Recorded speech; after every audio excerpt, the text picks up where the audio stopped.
నమస్తే. హుజరాబాద్ కాన్స్టిట్యున్సీకి సంబంధించి గత 4-5 రోజుల నుంచి సిరిసపల్లి సింగాపూర్ మధ్యలో కొత్త హైవేని ఆనుకొని ఇప్పుడు డంపింగ్ యార్డ్ ఏదైతే వస్తుందో ఆ డంపింగ్ యార్డ్ వల్ల ప్రజలకు చాలా ప్రమాదం ఉంది. కాబట్టి ఆ డంపింగ్ యార్డ్ను వెంటనే ఇక్కడి నుంచి తొలగించాలని చెప్పేసి సిరిసపల్లి హుజరాబాద్ కాన్స్టిట్యున్సీకి సంబంధించిన మహిళా సంఘాలు మహిళా నాయకురాలు మొత్తం ఇక్కడ ధర్నా చేయడం జరుగుతూ ఉంది. సో ఇది ఎవరి నిర్లక్ష్యం వల్ల ఇక్కడికి వచ్చింది ఒకసారి అడిగి తెలుసుకునే ప్రయత్నం చేద్దాం. నమస్తే అమ్మా, చెప్పండి అమ్మా. అంటే ఇక్కడ స్థానికంగా ఇంతకుముందు 2022లో మనకి డంపింగ్ యార్డ్ ఇక్కడ పర్మిషన్ ఇచ్చినట్టు తెలుస్తా ఉంది. అప్పుడు ఈటల రాజేందర్ గారు ఎమ్మెల్యేగా ఉన్నారు, కౌశిక్ రెడ్డి ఎమ్మెల్సీగా ఉన్నారు. సో ఎవరి నిర్లక్ష్యం అనుకోవచ్చు ఇప్పుడు? ఇది ఎవరి నిర్లక్ష్యం అని అంటే అందరిది అనే నేను చెప్పగలుగుతాను. ఎందుకంటే వాళ్ళు పైననే ఆపేది ఉంటే ఇంత దూరం రాదు. వాళ్ళు ఆపలేదు కనుకనే ఇంత దూరం వచ్చింది, మాకు ఇంత ఇబ్బంది అవుతుంది అనేసి మాకు కనీస అవగాహన ఉంది కాబట్టి మేము ఇంత క్వశ్చన్ చేయగలుగుతున్నాము. మీరు ఎట్లా అయినా ఈ డంపింగ్ యార్డ్ని ఆపే వరకు మా పోరాటము ఆగదు. ఇప్పుడు ఓన్లీ ఇంతే మహిళల్ని చూసిండ్రు, రేపు ఇంకా చాలా మంది మహిళలు వచ్చే అవకాశం కూడా ముందే ఉంది. తెలంగాణ ఉద్యమం అప్పుడు ఎంతమంది ఎన్ని పోరాటాలు చేసిరో అవన్నీ మీరు చూస్తూనే ఉన్నారు. మేము మా ప్రాణాల మీదకి వచ్చే ఈ డంపింగ్ యార్డ్ని అస్సలకే మేము పడనీయము. దాన్ని మీరు ఖచ్చితంగా గమనించగలరు. అంటే ఎట్లా ఇప్పుడు మన గవర్నమెంట్కు ఇప్పుడు కాంగ్రెస్ పార్టీ అధికారంలో ఉంది, ప్రణబ్ బాబు గారు కూడా మొన్న స్పందించారు, కౌశిక్ రెడ్డి వచ్చిండు, ఈటల రాజేందర్ రాలేదు ఇక్కడికి. ఎట్లా చూడొచ్చు దీన్ని? ఈటల రాజేందర్ గారు రాలేదు అని అంటే అది తన వినలేదనేది మేము అనుకుంటాను. వినదు అనేది అది కూడా కరెక్ట్ కాదనుకోవచ్చు. ఎందుకంటే ఇన్ని మీడియా వాళ్ళు ఇంతమంది ఇన్ని రోజుల నుంచి పోరాటం చేస్తున్నారు కాబట్టి వారు కూడా తప్పకుండా రావాలి. ఎందుకంటే ఇన్ని రోజులు అతను ఇక్కడనే ఎమ్మెల్యేగా ఉన్నారు కాబట్టి 7 సార్లు మేము ఒక్కసారి అవకాశం ఇవ్వనందుకు మా మీద కూడా వాళ్ళు వ్యతిరేకంగా పోనీలే మాకెందుకు అనేది కూడా చాలా సార్లు అన్నాడు, నా ప్రజలు నువ్వు వాళ్ళ కాలికి ముళ్ళురిగితే నా పంటితో తీస్తా అని చెప్పినటువంటి మాటలు కూడా మనం విన్నాం. నిజంగా ఎట్లా చూడొచ్చు ఈ సందర్భంలో రాకపోతే? ఎట్లా చూడొచ్చు ఆ వైఖరిని? చూడొచ్చు అంటే కొంచెం బాధాకరమే అండి రాకపోవడం, కానీ రావాలని కోరుకుంటున్నాం. మేమేమి ఒక పార్టీ కోసం అయితే మేము ఇక్కడికి రాలేదు. ఈటల రాజేందర్ గారు రావాలి, మన పొన్నం ప్రభాకర్ గారు కూడా ఇక్కడికి రావాలి. ఎందుకంటే ప్రతి ఒక్క ఓటేస్తేనే మీరు అందరు గెలుస్తారండి, ఏ ఒక్క ఓటేయకపోయినా మీరు గెలవరు. కాబట్టి మీరు అందరు సమస్యల కోసమే అక్కడ ఉండి పోరాటం చేసిండ్రు కాబట్టి మా సమస్య ఎందుకు మీకు వినబడట్లేదు? మేము అది మా బాధ అంతా. మేము ఒక ఇంట్లో సమస్య వస్తేనే వీళ్ళు వాళ్ళే చూసుకుంటారని, మహిళలు ఒక్కసారి ఉద్యమిస్తే ఎట్లా ఉంటుంది అనేది ఈ డంపింగ్ యార్డ్ ఆగే వరకు మేము పోరాటం చేస్తూనే ఉంటాము. సో ఇప్పుడు నాయకుల యొక్క వైఖరి ఎట్లా చూడొచ్చు? అసలు ఏదో నామమాత్రంగా వచ్చిపోతా ఉన్నారు కానీ కనీసం వాళ్ళు ధర్నాలో కూర్చుందాం, దీనికి పెద్ద ఎత్తున ధర్నా చేద్దామని చేయట్లేదు. ఎట్లా చూడొచ్చు? అంటే ఒకవేళ ఈ డంపింగ్ యార్డ్ కనుక ఎన్ని రోజులు అవుతుంది, మీ నిరసన ఎన్ని రోజులు జరుగుతుంది, ఎట్లా జరుగుతుంది చెప్పండి? మీరు అన్నట్టు ఇప్పుడు వాళ్ళు నామమాత్రంగా వచ్చి పోతున్నారని మీరే అన్నారు, మేము కూడా అదే అనుకుంటున్నాం. వాళ్ళు ఖచ్చితంగా ఇది పడదు అనేసి మాకు స్టాంప్ పేపర్ తీసుకొచ్చి చూపించి మీరు ఇప్పుడు క్లీన్ చేసిన ఏరియాలో ఇంకేదన్నా కట్టండి, ప్రజలకు ఉపయోగపడేది ఇంకేదైనా డెవలప్ చేయండి. చాలా మందికి ఇప్పుడు క్యాన్సర్ హాస్పిటల్ దాదాపు తగ్గిపోయినాయి మన ఇండియాలో. క్యాన్సర్ హాస్పిటల్ కట్టండి, మీ హుజరాబాద్ డెవలప్ అవుతుంది, అప్పుడు మీకు కూడా మంచి పేరు వస్తుంది కదా. ఈ డంపింగ్ యార్డ్ కట్టడం వల్ల ఊర్లన్నీ వెళ్ళిపోతాయి. సిటీలో ఉన్న వాళ్ళు ఇప్పుడు వచ్చి చెత్తంతా పల్లెటూర్ల మీద వేస్తే పల్లెటూరులో ఉన్న వాళ్ళు ఎక్కడికి వెళ్ళాలి మీరు చెప్పండి? మరి మేము వచ్చి మీ ఈ సిటీలో డంపింగ్ యార్డ్ కట్టేసి వేస్తామని అంటే మీరు ఊరుకుంటారా? ఇప్పటికే మన ఇండియాలో చాలా వరకు ధాన్యం నిల్వలు తగ్గిపోతున్నాయి. ఇప్పుడు ఉన్న పల్లెటూరు అన్ని నాశనం చేసి పంటలు నాశనం చేస్తామంటే మీరే పండించండి, సిటీలో కూర్చొని రూములలో అగ్రికల్చర్ మీరే చేయండి, మేమే తింటాం, అప్పుడు ఏ డంపింగ్ యార్డ్ అయినా మీరు వేసుకోవచ్చు కదా. అంతే. మరి అంటే వీళ్ళు నాయకులు ఇప్పుడు స్పష్టమైనటువంటి హామీ ఇవ్వకపోతే రానున్న రోజుల్లో మీది ఎట్లా ఉంటది నిరసన? ఎట్లా తెలియజేయబోతాం? చిన్న పిల్లలకు తెలుసండి డంపింగ్ యార్డ్ కడితే ఎన్ని ప్రాబ్లమ్స్ వస్తాయి అనేది. LKG UKG ఫస్ట్ క్లాస్ నుంచి నాకు చెప్తున్నారు, డంపింగ్ యార్డ్ కట్టడం వల్ల ఎన్ని ప్రాబ్లమ్స్ వస్తాయో పిల్లలకు కూడా తెలుసు. మనము 50-60 ఇయర్స్ ఉన్న వాళ్ళు కుర్చీలో కూర్చున్నారు, వాళ్ళకి ఎందుకు వస్తలేదు? మీ భవిష్యత్తు మీరు ఇంకొక 10 ఏళ్ళు ఉంటారండి. చిన్న పిల్లలు, వాళ్ళ ఫ్యూచర్ మనం కాపాడాలి. మన ఇండియాలో జనాభా తగ్గిపోతే ఇతర దేశాల నుంచి వచ్చి మన మీద అటాక్ చేస్తారు, అది మైండ్ లో పెట్టుకోండి. కొంచెం మీ రాజకీయాల కోసం దానికోసం మీరు ఇక్కడ డంపింగ్ యార్డ్ని ఆపకపోయినా పర్లేదు, జనాలే కదా, వాళ్ళు ఏదో ఒక ఉద్యమం చేసేసి 4 రోజులు మనమే సైలెంట్గా ఉంటే వెళ్ళిపోతారు అనేది పక్కకు పెట్టండి.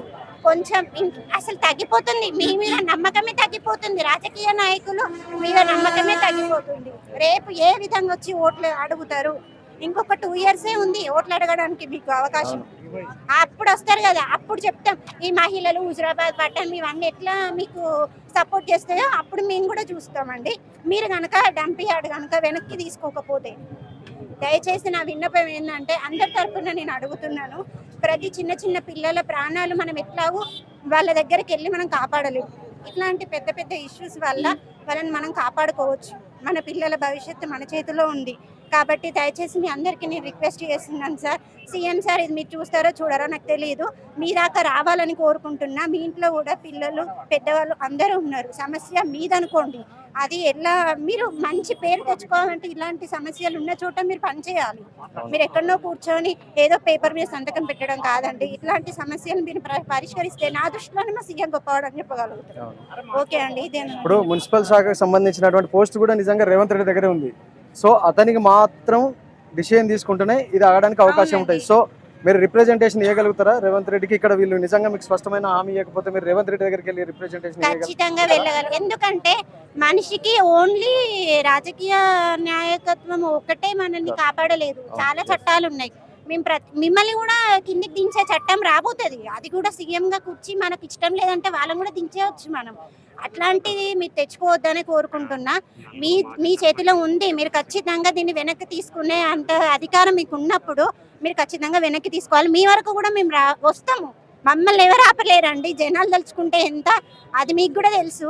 కాబట్టి నేను మంచిగా రిక్వెస్ట్ చేస్తున్నామండి, మేమందరం రిక్వెస్ట్ చేస్తున్నాం మీ అందరూ. Sirisapalli okay, dumping yard establish అయితే ప్రతి ఒక్కరి ఇండివిజువల్ యొక్క fundamental right to equality article 21 జీవించే హక్కు అనేది ప్రతి ఒక్కరికి ఉండే హక్కు.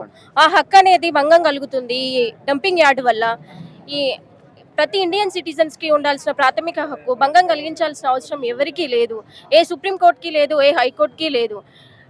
ఫండమెంటల్ రైట్ వైలేట్ అయితే ఆర్టికల్ 32 ప్రకారం సుప్రీంకోర్టుకి, ఆర్టికల్ 22, 26 ప్రకారం హైకోర్టుకి వెళ్ళే రైట్స్ ఎవ్రీ సిటిజన్కి ఉంది, ఇండియన్ సిటిజన్స్కి. ఎవరు క్వశ్చన్ చేయడానికి కూడా లేదు. డంపింగ్ యార్డ్ అనేది ఇది కరెక్ట్ అయిన పద్ధతి కాదు. ఆ పద్ధతి వల్ల ఏంటంటే ప్రతి ఒక్క జీవరాశికి ప్రమాదమే ఉంది. నీటి కాలుష్యం, భూమి కాలుష్యం, ఇవన్నీ చాలా ప్రాణకోటికి మొత్తం ప్రాణాంతకమైన వ్యాధులు వస్తాయి. క్యాన్సర్ వల్ల ప్రతి ఒక్క పర్సన్ చాలా సఫర్ అవ్వాల్సి వస్తుంది. రెస్పిరేషన్ సిస్టమ్ దెబ్బతినిపోతుంది. అన్నీ చాలా చాలా అంటే చాలా సఫర్ అవ్వాల్సి వస్తుంది. వెంటనే డంప్ యార్డ్ని రద్దు చేయాలని కోరుకుంటున్నాను. నా పేరు పుష్పలత. ఈ హుజురాబాదు పట్టణము చాలా అగ్రికల్చర్ వ్యవసాయ రంగంలో ముందుకు సాగుతుంది. ఇలాంటి హుజురాబాదు పట్టణంలో ఉన్న 20 గ్రామాలను కదా నాశనం చేయడానికి, అంటే ఈ డంపింగ్ యార్డు వల్ల చాలా నష్టపోతామని మేము తెలుసుకున్నాము. ఈ డంపింగ్ యార్డు కోసము ఎవరైతే ప్రపోజల్ చేసిండ్రో వారు మా దగ్గరికి రావాలని మేము కోరుకుంటున్నాము కదా. మా అనుమతి లేకుండా, ఈ హుజురాబాదు పట్టణ ప్రజల అనుమతి లేకుండా, వాళ్ళ ఉద్దేశాలు ఏంటిదో తెలుసుకోకుండా ఎవరైతే ప్రపోజల్ చేసిండ్రో వారు మా ముందుకు రావాలని మేము కోరుకుంటున్నాము. ప్రజల శక్తి మహాబలమైనది కదా, మహిళా శక్తి చాలా బలమైనది. మేము ఒకవేళ అనుకుంటే మాత్రము ఎక్కడికైనా వెళ్ళడానికి సిద్ధంగా ఉన్నాము కదా. మాకు సాధ్యము అవుతుంది, మేము సాధ్యం చేసుకుంటాము. ఎందుకంటే అది పడక ముందే మేము పోరాటం చేయాలని అనుకుంటున్నాము. అది పడ్డ తర్వాత ఎవరి వల్ల కాదు, ఎందుకంటే కొన్ని వేల కోట్ల ఖర్చుతో అది కూడుకున్నది కాబట్టి అది తీసేయడానికి ప్రభుత్వము ఒప్పుకోదు. కాబట్టి అది పడక ముందే మేము దాన్ని అడ్డుకోవాలని మేము వేడుకుంటున్నాము. కాబట్టి పైన ఉన్న ప్రతి ఒక్క అధికారి కూడా మా దగ్గరికి రావాలని మేము కోరుకుంటున్నాము. దీన్ని డంపింగ్ యార్డ్ను రద్దు చేయాలని కోరుకుంటున్నాము. మా ప్రాణాలను మేము కాపాడుకోవాలని మేము ఆశపడుచుంటున్నాము. మా పిల్లల తరాలకు మేము మంచి భవిష్యత్తుని ఇవ్వాలని మేము ఆశపడుతుంటున్నాము. మా ఆశను భంగం చేయడానికి ఎవరికి కూడా ఎలాంటి హక్కు లేదని నేను కోరుకుంటున్నాను. ఈ అవకాశం ఇచ్చినందుకు 22లో ఇక్కడ ఎమ్మెల్యేగా ఈటెల రాజేందర్ ఉన్నారు. అప్పుడు బీఆర్ఎస్ ప్రభుత్వం ఉంది, టీఆర్ఎస్. అప్పుడు కౌశిక్ రెడ్డి ఎమ్మెల్సీగా ఉన్నారు. సో వీళ్ళ హయాంలోనే ఈ పర్మిషన్ వచ్చిందని చెప్తా ఉన్నారు. అంటే వీళ్ళ ఎవరి నిర్లక్ష్యం అనుకోవచ్చు, ఎవరి వల్ల ఈ డంపింగ్ యార్డ్కి వచ్చింది అనుకోవచ్చు.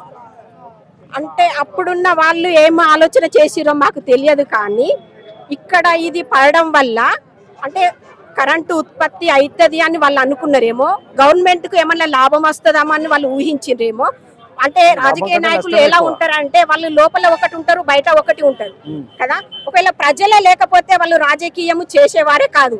ప్రజల హక్కులతోని ఓట్లతోనే వాళ్ళు రాజకీయమైన సీట్లో కూర్చున్నారు. కానీ అలాంటప్పుడు ప్రజల హక్కుల గురించి ప్రజల స్వేచ్ఛ గురించి తెలుసుకోకుండా అట్లా ఇవ్వడం అది కరెక్ట్ కాదని నేను అనుకుంటున్నాను. అంటే ఇక్కడ దీక్ష 4-5 డేస్ నుంచి సాగుతా ఉంది. ఏ నాయకుడన్నా వచ్చి మీకు స్పష్టమైన హామీ ఇచ్చారా? ఇప్పటి వరకు ధర్నాలో కూర్చున్నారా? ఇచ్చిండ్రు, కానీ అవి ఎలాంటి హామీలో మాకు ఇంతవరకు స్పష్టం అనేది లేదు. కానీ స్పష్టత గురించి మాకు రావాలి. ఇక్కడ డంపింగ్ యార్డు పడదు అన్న నమ్మకము మాలో ఉండాలి, మా దగ్గరికి రావాలని కోరుకుంటున్నాను. ఒకవేళ దీనికి సంబంధించినటువంటి స్పష్టమైన హామీ మీకు రాలేదనుకోండి, మీరు అంటే ఉద్యమం ఏం చేయబోతా ఉన్నారు? ఎన్ని రోజులైనా పోరాడడానికి సిద్ధంగా ఉంటాం మేము, ఎన్ని రోజులైనా పోరాడడానికి సిద్ధంగా ఉంటాం. ఎందుకంటే అది వచ్చినాక బాధపడడం కంటే రాకముందే మేము దాన్ని ఎలా ఎదుర్కోవాలనేది మేము ముందుకు సాగడానికి సిద్ధంగా ఉన్నాము. ఎన్ని రోజులైనా పర్వాలేదు, సంవత్సరాలు గడిచిన మాత్రము మా పిల్లలకు మేము మంచి తరాన్ని ఇవ్వాలని మేము కోరుకుంటున్నాము. ఇది ఇక్కడ ప్రస్తుతానికి జరుగుతున్నటువంటి సందర్భం. అంటే ఈ డంపింగ్ యార్డ్ వస్తే ప్రజలు నష్టపోతారు, ఇటు పంట పొలాలు ఆరోగ్యాలు దెబ్బతిని ప్రజలు అనారోగ్యాల పాలవుతారని చెప్పేసి చెప్తా ఉన్నారు. సో రేవంత్ రెడ్డి గారికి ఒక రిప్రజెంటేషన్ కూడా ఇస్తా ఉన్నారు. లేని ఎడల మేము ఖచ్చితంగా అమరణ నిరాహార దీక్ష చేపట్టి మిమ్మల్ని రానున్న రోజుల్లో మిమ్మల్ని ఎలా ఓడించాలో అలా ఓడిస్తామని చెప్పేసి చెప్పినటువంటి సందర్భం మనం చూస్తా ఉన్నాం. Thank you.